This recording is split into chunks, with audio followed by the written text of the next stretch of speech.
Jeg blev simpelthen lige nødt til at filme, hvordan det er at være Engelsk Bulldog klokken 10 minutter over 12 en onsdag, når det er regnvejr.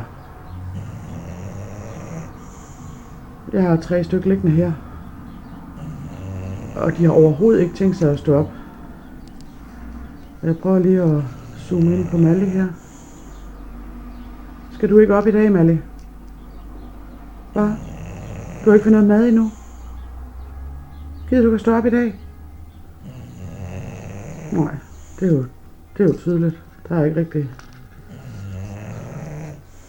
Og hvad med dig, Gustav?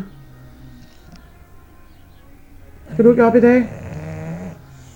Hvad? Skal du gå op i dag, lille skat? Nej.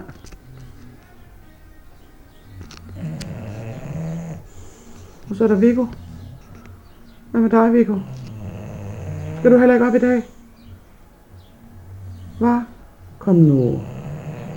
Hvad? Kan du gå op og have lidt mad? Hvad? Skal du gå op og have lidt mad? Nej. Ja, jeg tror i mit næste liv, der vil jeg altså overveje at være Engelsk Bulldog. Fordi det her, det er da simpelthen bare livet.